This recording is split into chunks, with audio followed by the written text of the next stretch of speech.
काल एक व्हिडिओ मी आपल्या माध्यमातून पोस्ट केल्यानंतर 50 नेत्यांनी त्याच्यावर प्रतिक्रिया दिल्या। काही ठिकाणी माझे पुतळे सुद्धा जाळले गेले।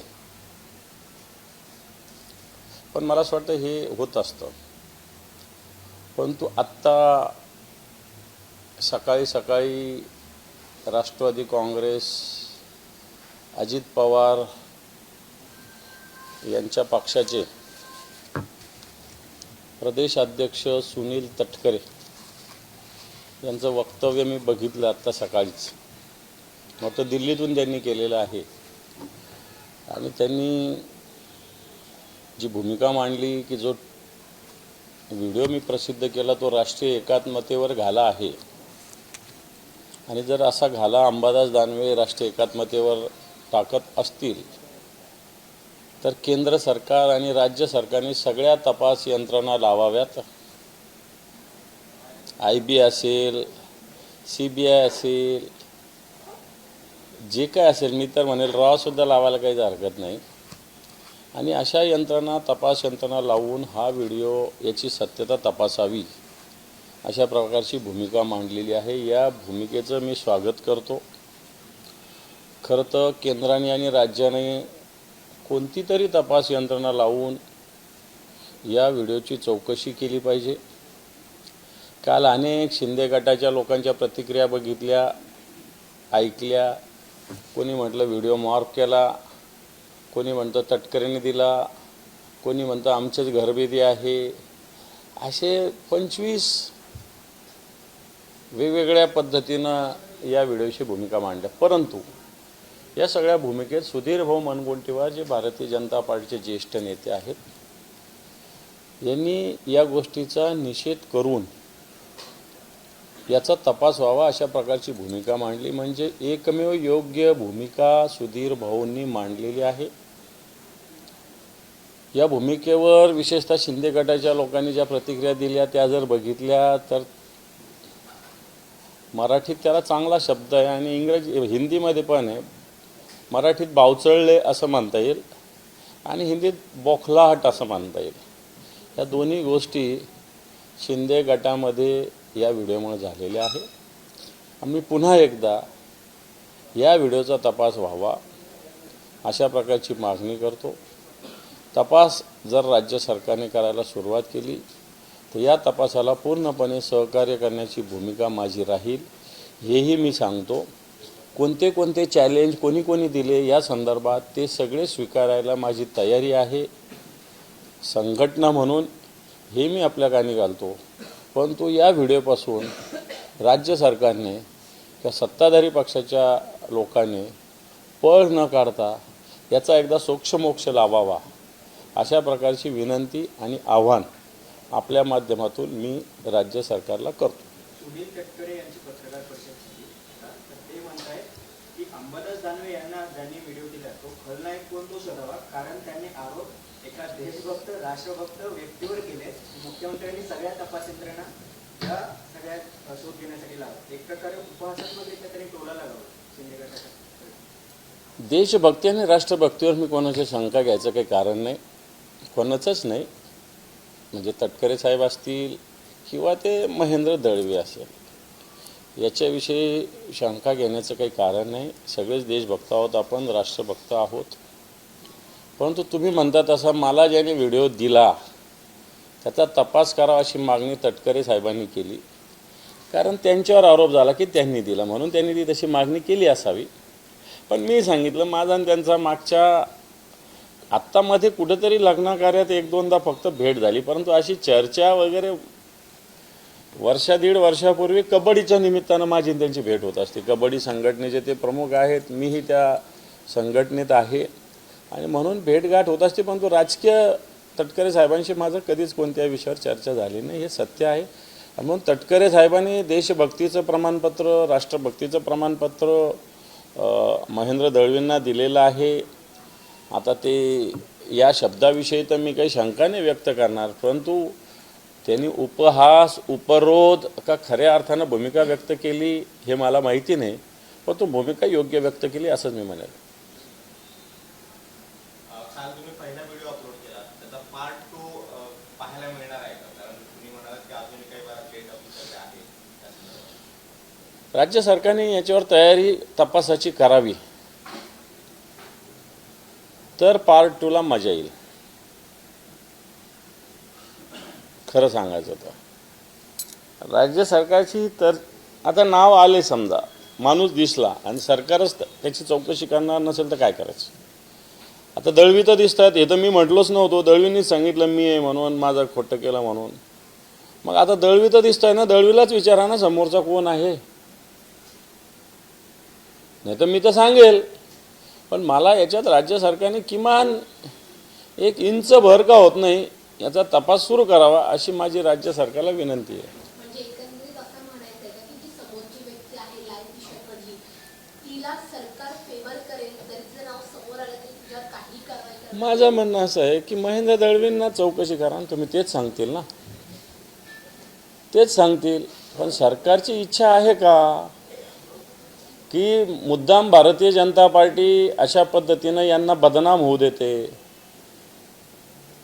हा जो गट आहे आमच्यातून फुटून गेला, याच्या पक्षाच्या लोकांना मुद्दाम बदनाम होऊ देते. मागच्या काळात नोटा कोणाकोणाच्या आलेल्या आहे, पकडल्या कोणाकोणाच्या आहे? संजय शिरसाटांच्या, महेंद्र दळवी, अर्जुन खोतकर पकडल्या ना धुळ्याच्या गेस्ट हाऊसला. कोणाचं काय झालं? कोणाचं काय झालं याच्यात? त्या शहाजी बापू पाटलाच्या विधानसभेच्या इलेक्शनला एक सुमोमध्ये पुण्या रोडला गाडी पकडली गेली होती, मला वाटतं चांगले 10-15 कोटी रुपये होते. काय केलं निवडणूक आयोगाने, राज्य सरकारने? कोणाला अटक केली? ड्रायव्हरसुद्धा दुसऱ्या दिवशी तिसऱ्या दिवशी सुटला होता. 15-15 कोटी रुपये कॅश निवडणुकीत घेऊन जातात. धुळ्याच्या गेस्ट हाऊसला कोट्यवधी रुपये सापडतात. संजय शिरसाटांच्या घरामध्ये नोटाच्या मोठ्या बॅग दिसतात.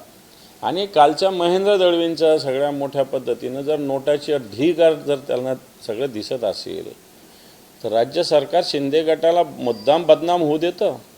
पण भारतीय जनता पार्टी, परंतु याच्यातून भारतीय जनता पार्टी जी पार्टी ऑफ डिफरन्स म्हणते, साधन सुचितेचा स्वीकार करणारी पार्टी म्हटली जाते, हिच्या सहकार मिळतं म्हणजे त्या पार्टीचा याच्यात सहभाग आहे किंवा सपोर्ट आहे असं त्याचं स्पष्ट होतं.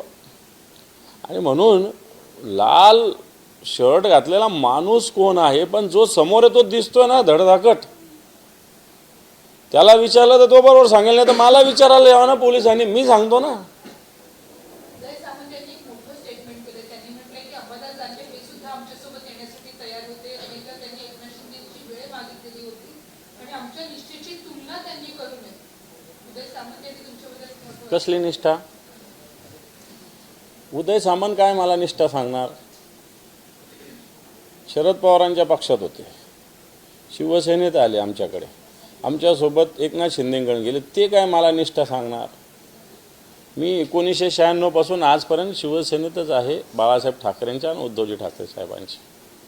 त्यामुळं उदय सामंतांनी निष्ठेच्या गोष्टी मला सांगाव्या नाही. आणि शिंदेंना भेटणं काय पाप आहे का? एकनाथ शिंदे राज्याचे मुख्यमंत्री किंवा उपमुख्यमंत्री असताना आणि मी विरोधी पक्षनेता असताना त्यांना भेटणं काय पाप आहे का? याचं उत्तर मला उदय सामंतांनी द्यावं. आणि मी काही लपून छपून नाही कोणाला हुडी घालून भेटायला गेलो. भेटलो असेल तर डायरेक्ट विधान भवनात त्यांच्या दालनात जाऊन भेटलो असेल. त्याला काय मी लपून ठेवलेलं नाही या गोष्टी. सध्या कोणत्याही चौकशीची राज्य सरकारकडून काही भूमिका मांडण्यात आलेली नाहीये. का राज्य सरकार काही भूमिका? राज्य सरकारला याच्यात भूमिका मांडावी लागेल. हे पण आता फक्त मुख्यमंत्री आणि उपमुख्यमंत्री याच्यावर रिॲक्शन द्यायची बाकी आहे.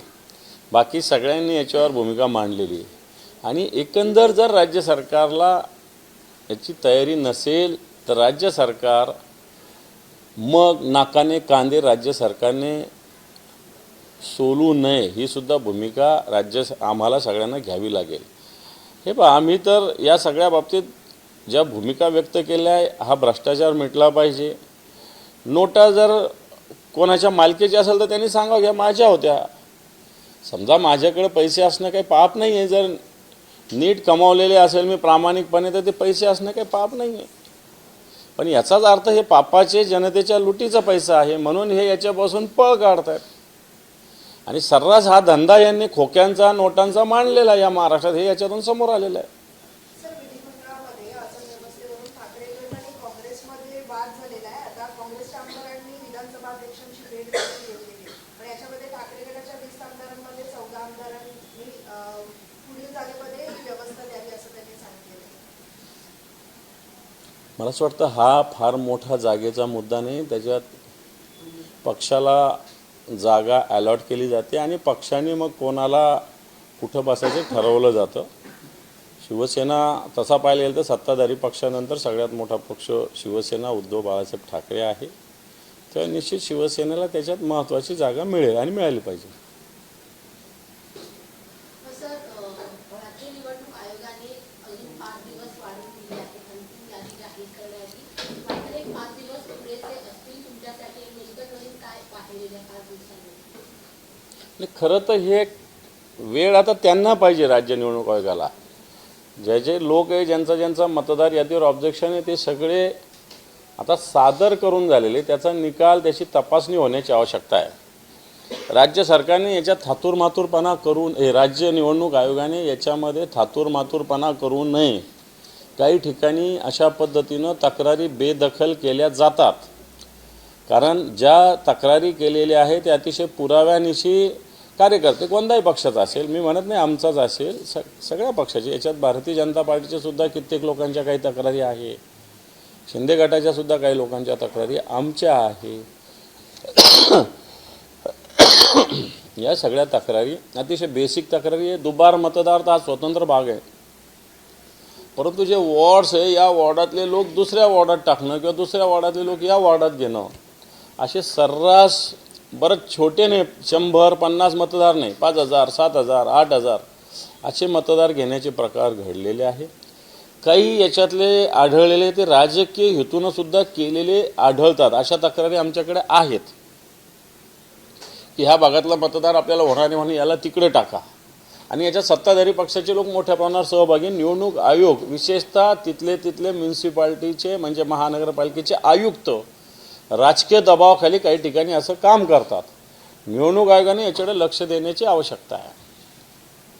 काल सेनाभवनामध्ये एक महत्त्वाची बैठक पार पडली. त्यामध्ये शिंदेचा उल्लेख कढीपत्त्यासारखं किंवा त्यांचा वापर कढीपत्त्याची फोडणी देतात त्या पद्धतीनं करण्यात आला असं स्वतः उद्धव ठाकरे यांनी म्हटलेलं आहे. आणि त्यांच्यामुळे प्रत्येक मतदाराला मिळणाऱ्या पैशांचा आकडा सुद्धा वाढलाय असेही त्यांनी म्हटलं. काय बोलले उद्धवजी? चूक.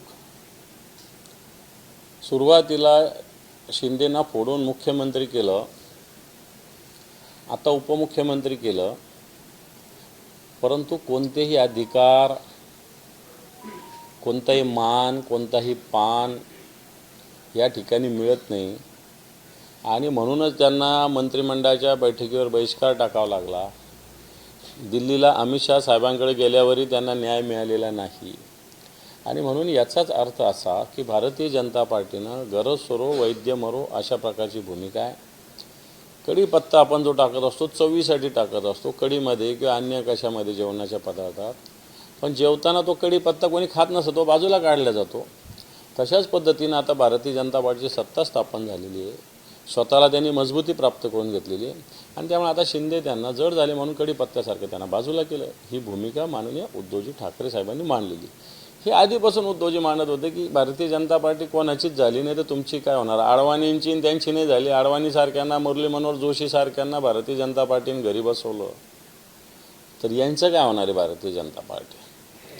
अडवाणी, मुरली मनोहर जोशींना 75 वर्षाची अट लावली गेली. आता मोदी 75च्या पुढे गेले तर त्यांना ती अट लागू नये. याचाच अर्थ काय?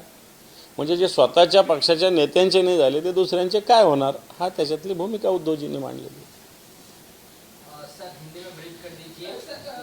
आणखी एक मुद्दा म्हणजे आता बिबट्यांसाठी सरकारने एक वेगळी मोहीम सुरू केलेली आहे. तब्बल 1 कोटी रुपयाच्या बकऱ्या आणि शेळ्या या ज्या ठिकाणी बिबट्यांचा वावर आहे त्या हिरवळ प्रदेशामध्ये किंवा त्या भागामध्ये सोडण्याचा विचार करतोय. पुन्हा एकदा बिबट्यांचं संकट घडत होत आहे. बिबट्यांचं संकट घडत होतंय. कित्येक ठिकाणी रात्री आता रब्बीचं पीक सुरू झालेलं आहे. शेतामध्ये राहणारे लोक किंवा शेतात पाणी भरण्यासाठी जाणारे लोक यांना बिबट्यांच्या हल्ल्याला सामोरं जावं लागतं. वीज रात्रीच उपलब्ध आहे, दिवसा वीज कुठेही शेतीसाठी उपलब्ध नाही. त्यामुळे अनेक तक्रारी आमच्याकडे आलेल्या आहेत की कित्येक शेतकऱ्यांनी मागणी केली की वीज दिवसा द्या, पण सरकार ते देऊ शकत नाही, बिबट्यांना थांबवू शकत नाही. आणि म्हणून हे बिबटे नागरी वसाहतीत येत आहेत, शेतात घुसत आहेत, कुत्र्यांना उचलत आहेत, छोट्या छोट्या बाळांना उचलत आहेत. याच्याविषयी खरं तर नुसत्या बकऱ्या आणि हे आणून चालणार नाही. याच्याविषयी कित्येक ठिकाणी बिबट्यांना पकडण्याची यंत्रणासुद्धा नाही. त्याला रॅपिड रेस्क्यू युनिट आवश्यकता असते फॉरेस्टची. हे अतिशय कमी प्रमाणात आपल्याकडं आहे. फॉरेस्टचे अधिकारीसुद्धा अतिशय कमी प्रमाणात आहे. टेक्निकली ते साऊंड नाही आहे. आणि एक rescue unit, rapid rescue unit असतं, याची संख्या माझ्या माहितीप्रमाणे अतिशय कमी आहे. महाराष्ट्रात 4-5च असतील. ते सगळ्या जिल्ह्याच्या ठिकाणी रॅपिड रेस्क्यू युनिट असले पाहिजे. वारंवार मी विधिमंडळात या मागणी त्या सुधीर भाऊ असताना केली, काही ठिकाणी त्यांनी मंजूर केलेली आहे. आत्ताची स्थिती मला माहिती नाही, पण हे रेस्क्यू युनिट जिल्हा स्तरावर सगळ्या ठिकाणी स्थापन करण्याची आवश्यकता आहे. आणि ही कारवाई थातूर मातूर आहे तशी. उद्या बकऱ्याने आवडल्या शेळ्याला, याला बिबट्याला आणखी काही दुसरं आणून देणार का? त्याच्यामुळे मला असं वाटतं ही थातूर मातूर कारवाई. त्र्यंबकेश्वर कृतीमध्ये स्वतः पालकांनीच बाळाची तस्करी केल्याचा एक प्रकार समोर आलेला आहे. जिल्हाधिकाऱ्यांनी आता चौकशीचे आदेश दिलेले आहेत. हे पहा, मला असं वाटतं आदिवासी भागात झाला असेल असं. हे पहा, मागच्या काळामध्ये आपल्याला आठवत असेल नसेल मला माहिती नाही, पण एक 6 वर्षाची मुलगी बेशुद्ध अवस्थेत त्या आदिवासी कुटुंबाच्या दारात आणून टाकली होती. ती त्यांचीच मुलगी होती. ती वयाच्या 3ऱ्या वर्षापासून कामाला एका जणाकडे गेली होती. एका जणाच्या जनावराचं शेण जमा करणं, हे करणं, पारनेरला गेली होती ती मुलगी. आणि ती तिथं आजारी पडली. तिच्यावर औषधोपचार नाही झालं तर अक्षरशः मृतावस्थेत तिथं आणून ठेवली होती. आता ते बघितल्यानंतर त्या आदिवासी कुटुंबांना मदत मिळाली पाहिजे म्हणून आम्ही प्रयत्न केले. परंतु तिथले जे काही अभ्यासक आहे, म्हणजे खरं सांगायचं म्हणजे आता उगाच याच्यातून कॉन्ट्रोवर्सी नको व्हायला, परंतु या सगळ्या पद्धतीनं मानवी तस्करीच्या प्रकाराला आर्थिक स्थिती जबाबदार आहे. पण फार मोठी रक्कम पण लागत नाही. कोणी 2,000, कोणी 3,000, कोणी 4,000, कोणी 5,000. तसंच ती मुलगी 3 का 4,000 दिली होती. मला वाटतं हे तसं झालं असण्याची शक्यता आहे. याच्याविषयी कडक कायदे जरी असले तरी आदिवासी समाजामध्ये एक त्यांचं जे काही गरिबी आहे ही मिटवण्यासाठी सरकारच्या योजना भरपूर आहे, परंतु त्या आदिवासी समाजापर्यंत पोहोचत नाही. म्हणून त्या पोहोचल्या तर या गोष्टी थांबतील. सर, मगाशी जसं मी विचारलं, विधिमंडळामध्ये ठाकरे गटाचा आणि काँग्रेसमध्ये आसन व्यवस्थेवरचा वाद झालेला आहे. यामध्ये आता दोन्ही पक्षाकडनं अध्यक्षांची भेट घेण्यात आलेली आहे. आणि आता ठाकरे गटाचे 14 पैकी 12 आमदार पुढे बसले जातील आणि काँग्रेसचे 4 ऐवजी 6 आमदार पुढे बसले जातील. मात्र आमची संख्याबळ जास्त असल्याचा काँग्रेसने त्या जागेवरती दावा केलेला आहे. काँग्रेसची संख्या 16 आहे, शिवसेनेची संख्या 20 आहे. तर संख्या कुठे जास्त आहे? ज्येष्ठांची जागा जास्त असल्याचा त्यांनी दावा केला आहे. ज्येष्ठ हे असतात, परंतु शेवटी विधिमंडळाची रचना बैठकीची ही पक्षनिहाय केली जाते सगळ्यात आधी. आणि मग पक्षाने आपली ज्येष्ठतानुसार ते सीट अलॉट केली पाहिजे. विधिमंडळात काय केलं जातं, चला यांचे 20 हे 20, यांचे 16 इकडे 16, यांचे 10 यांचे 10. मग त्या 10च्या फ्रंट 3 देतील, मागे 3 देतील, या 16च्या 4 फ्रंट देतील, या 20च्या 5 फ्रंट देतील. मला असं वाटतं ज्येष्ठता वगैरे आपल्या पक्षाच्या माध्यमातून आपण दिलेल्या सीटवर आपल्या पक्षाने अलॉट करायची असते. विधिमंडळ संख्येनुसार त्या पक्षाला सीट अलॉट करतं, समोरची सीट देतच, परंतु मग त्या पक्षाने ठरवायचं असतं की आपल्या पक्षाच्या कोणत्या नेत्याला समोर बसवायचं. सर, पहले संजय सिरसाट और अब इसके बाद महेंद्र दलवी, कल आपने एक करके 3 वीडियो ट्वीट किया और उसी की चर्चा पूरे दिन शीतकालीन सत्र के दौरान रही. क्या कुछ कहेंगे सर उस वीडियो को लेकर? आरोप प्रत्यारोप का दौर शुरू है. ये तो होना ही था और ये हुआ है और होगा भी. लेकिन इसका बेसिक जवाब अभी तक नहीं मिला है। इसका बेसिक जवाब मिलना चाहिए। ये कोई इंटरटेनमेंट का वीडियो नहीं है, ये व्यवस्था का वीडियो है। इस व्यवस्था के बारे में राज्य सरकार ने कोई भूमिका लेने की आवश्यकता है। ठीक है, मैंने जो वीडियो भेजा है आपके माध्यम से पूरी जनता तक पहुंचा है। मेरी भूमिका ये है कि किसानों को रुपया जल्दी मिलता नहीं और इस पावर में रहे पार्टी के लोगों को करोड़ों रुपए कहाँ से मिलते, ये मेरा सवाल था। और उसमें शिंदे गुट के ये विधायक है, ये सामने भी आया है। मेरी अपेक्षा ये थी कि देवेंद्र जी फडणवीस एक संवेदनशील मुख्यमंत्री है।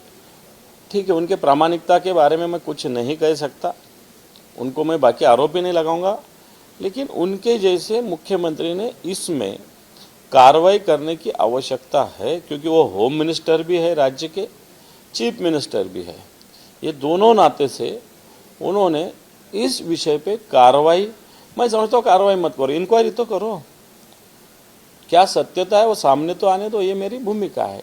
और मैं समझता हूँ ये भूमिका अगर भारतीय जनता पार्टी या देवेंद्र जी नहीं मान रहे तो इसका मतलब भारतीय जनता पार्टी जो पार्टी विद डिफरेंस कहा जाता है, साधन सुचिता की बात करती है, ये पार्टी ऑफ डिफरेंसेस नहीं है।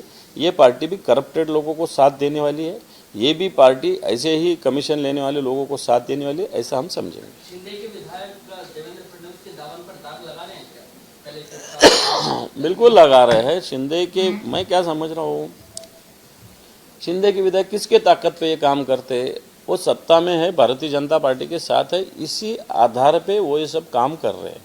तो इसका मतलब शिंदे गुट को जो भुगतना पड़ रहा है, जिसमें जो प्रतिमा उनकी मलिन हो रही है, उसमें भारतीय जनता पार्टी होगी कि भारतीय जनता पार्टी के साथ से जो कर रहे थे, इसका मतलब भारतीय जनता पार्टी ऐसे लोगों को सपोर्ट कर रही है, ये हमारी भूमिका है। इसका परिणाम तो भारतीय जनता पार्टी को ही भुगतना पड़ेगा। उद्धव जी ने एकनाथ शिंदे के लिए कहा कि उनकी जो व्यवस्था है, वो स्थिति है, वो कड़ी पत्ते की तरह है, कब निकाल के फेंक दिया जाए कुछ कहा नहीं जा सकता। वो तो जहाँ लगते वही यूटिलाइज हो रहे हैं ना, अभी जहाँ ज़रूरत है वही यूटिलाइज हो रही है। कड़ी पत्ता कैसा रहता है कि सिर्फ टेस्ट के लिए डाला जाता है, खाया नहीं जाता। टेस्ट उसकी ले ली, बाजू को निकाल के रख देते हैं, बाकी खाते तो नहीं है कड़ी पत्ते को। उसी प्रकार शिंदे गुट का हो गया है, उनका यूटिलाइज भारतीय जनता पार्टी ने कर लिया है। उनके बलबूते पे सीएम बन गई भारतीय जनता पार्टी, उनके बलबूते पे उन्होंने 105 से 135 सीट ले लिए, अजीत दादा को साथ में ले लिए। और मैं समझता हूँ आने वाले समय में शिंदे गुट ने कुछ इधर उधर जाने का ट्राई किया तो भारतीय जनता को कोई फर्क नहीं पड़ेगा। इसका मतलब उनका यूज़ होगा, यूज़ एंड थ्रो।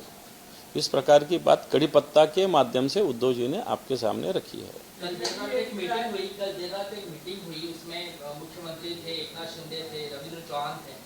एक इस कंफ्यूजन पे आया गया कि आपके पार्टी के कार्यकर्ता यानी कि शिवसेना के कार्यकर्ता बीजेपी में नहीं आएंगे, बीजेपी के कार्यकर्ता शिवसेना में नहीं आएंगे, और महायुति एकजुट होकर जो है वो महानगर पालिका के चुनाव लड़ेगी। ये जो दूरियां बनती हुई नजर आ रही थी, कहीं ना कहीं आप समझ रहे हैं कि इससे बात बनेगी अब? ये सब मीटिंग तो पहले भी हुई थी ना, उसके बाद में कितने लोगों ने प्रवेश किया? याद है को भारतीय जनता पार्टी ऑफिस में मंगलवार के दिन प्रवेश होता है, कौन से पार्टी के लोग आते हैं? इनके आ रहे हैं ना, अजीत दादा गुट के आ रहे हैं, इनके आ रहे हैं। पूरे महाराष्ट्र की लिस्ट बताए तो सब में ज़्यादा पार्टी में भारतीय जनता पार्टी ने इनके लोग लिए हैं, जो अजीत दादा गुट के थे, जो शिंदे गुट के थे, उनको लिया। यार अभी ये काम नीचे के लेवल पे चालू है। मैंने तो 2-3 जगह तो इन्होंने नगर पालिका में अध्यक्ष पद के उम्मीदवार भारतीय जनता पार्टी ने ले लिए शिंदे गुट के, कुछ के संगठन के जिला स्तरीय काम करने वाले लोगों को भी ले लिया। ये तो मेरे पास लिस्टिंग है इसकी। कल के कार्यक्रम में देखा कि एकनाथ शिंदे देवेंद्र फडणवीस तारीफ करते नजर आए कि हम दोनों दोस्त हैं, हमेशा दोस्त रहेंगे, दोस्ती पक्की रही, इस तरह की भाषा कर रहे हैं। दोनों जब महापालिका में साथ रहने की बात करें तो ऐसा क्या बैकग्राउंड में हुआ है कि दोनों साथ रहना चाहते हैं? देखो, जनता के सामने तो ये बताना पड़ेगा ना, शिंदे गुट को भारतीय जनता पार्टी के साथ रहने के सिवा कोई चारा उनके पास नहीं है, क्योंकि उनके विधायक देखिए ना आप कैसे कैसे फंसे हैं। इसके पास इतने करोड़ के नोटा पड़े, इसके पास इसके करोड़ के बैग है, इसके गेस्ट हाउस में इतने पकड़े, इसके गाड़ी में इतने निकले। इनके हर लोगों पे भ्रष्टाचार का आरोप है। अब इनको बचाना है तो इनको सत्ता में रहना पड़ेगा, ये क्या करेंगे? इसलिए इनको रहना ही पड़ेगा, दोस्त बोलना ही पड़ेगा। फिर दोस्त बोलना है तो तुम्हारे मिनिस्टर मीटिंग से क्यों गए थे? दोस्त है तो अमित शाह जी के पास तुमने दिल्ली में जाके क्या कंप्लेंट की है? दोस्त तो ऐसे थोड़े होती है, फिर दोस्त तो पहले ही बात कर लेना था देवेंद्र जी से उन्होंने।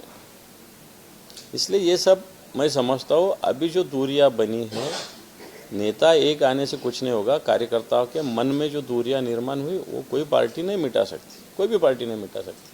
ठाकरे बंधु का साथ आने की एक वजह है कि एकनाथ शिंदे फडणवीस की खरीद करना चाहते हैं। वो देखो एक साथ ही काम कर ही रहे ना, वो क्या आज काम कर रहे, क्या जून 2022 से काम कर रहे साथ में वो।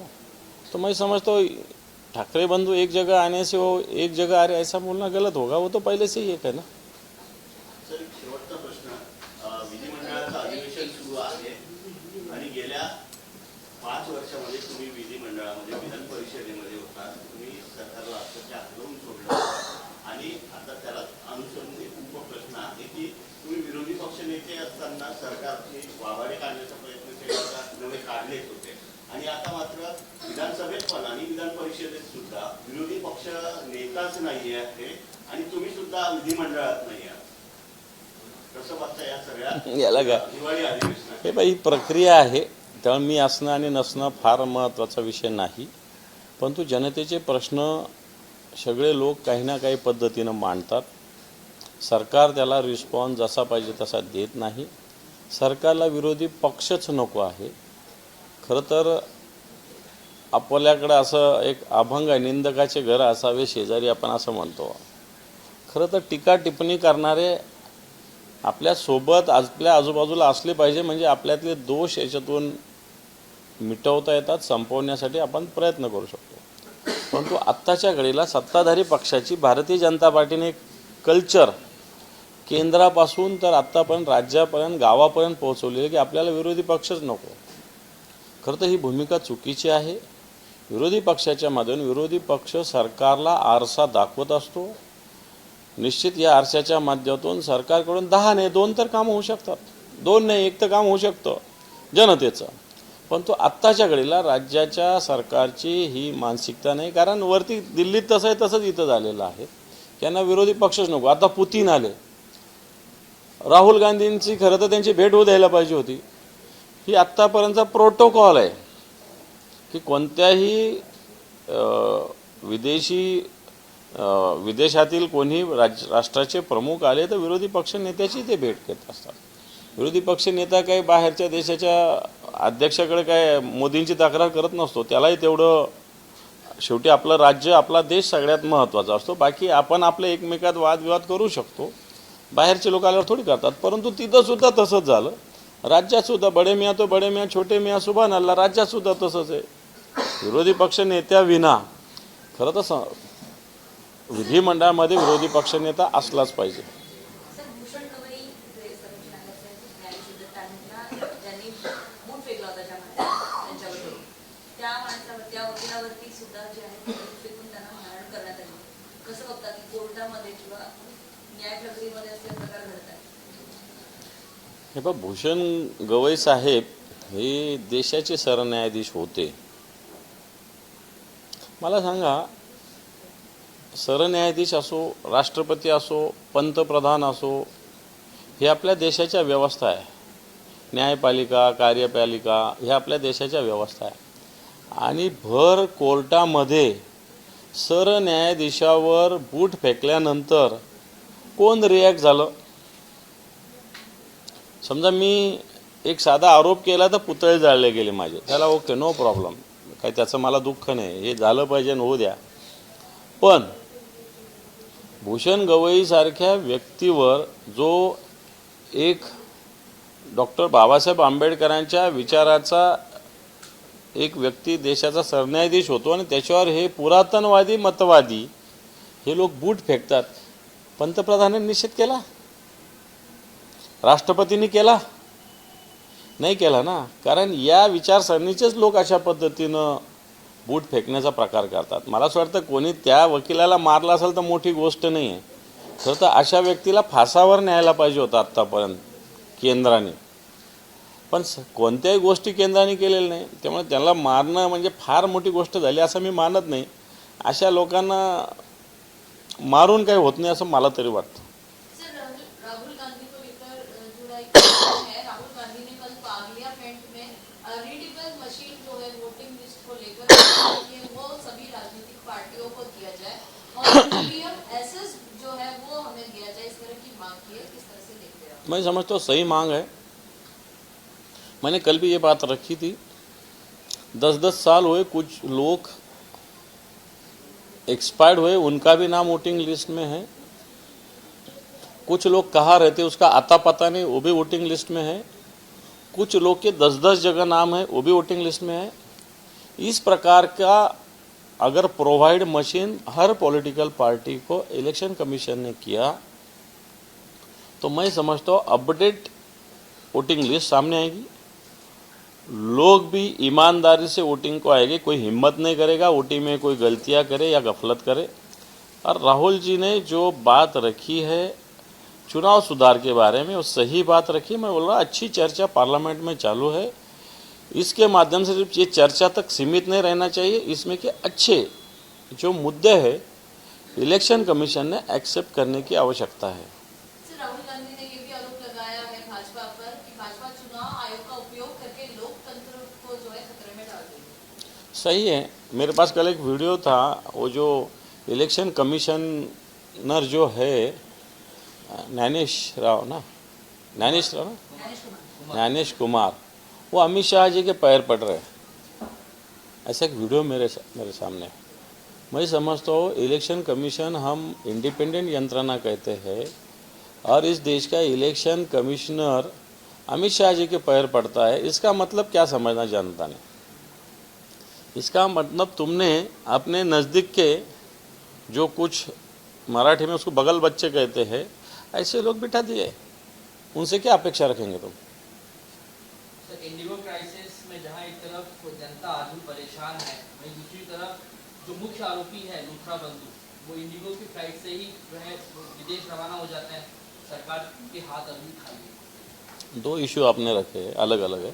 लूथरा का गोवा से कनेक्ट है और इंडिगो पूरे देश से कनेक्ट है. ये फ्लाइट जो है इंडिगो की ही फ्लाइट उनको सर्विस दे रही है. अभी जो जारी होंगे उससे वो गए होंगे. उनको रोकने की ज़रूरत थी. सरकार क्या कर रही थी? वहाँ की स्टेट गवर्नमेंट भी, उन्होंने तुरंत इस प्रकार का इंटीमेशन सेंट्रल गवर्नमेंट को हर एयरपोर्ट के पे देने की ज़रूरत थी, वो वहाँ की पुलिस ने नहीं दी है. एक स्वतंत्र बात है. और इंडिगो का जो क्राइसिस चालू है, इससे तो देश में क्या हुआ मालूम है? कल अच्छा सब उन्होंने रखा कि हम बात करते राम मंदिर की, हम बात करते वंदे मातरम की, लेकिन देश में अभी हमको बाय रोड घूमना पड़ रहा है, रेलवे से जाना पड़ रहा है. ठीक है, बाय रोड घूमना या रेलवे से घूमना ये कुछ गलत है नहीं, लेकिन टाइम की बचत होती है, वो नहीं हो रही है. और सरकार सिंपल ट्रांसपोर्टेशन की व्यवस्था नहीं कर रही. और ये सरकार पूरे देश का विश्व गुरु बनने का हम सपना देख रहे हैं. ये मैं समझता हूँ ये पूरा मजाक इस व्यवस्था से बन गया है. Thank you. देश विदेशातील प्रत्येक घडामोडींचे लाईव्ह अपडेट मिळवण्यासाठी आता साम टीव्हीच्या सर्व सोशल मीडिया प्लॅटफॉर्मला लाईक, फॉलो आणि सबस्क्राईब करा. तसंच सर्व नोटिफिकेशनसाठी बेल आयकॉन प्रेस करायला विसरू नका.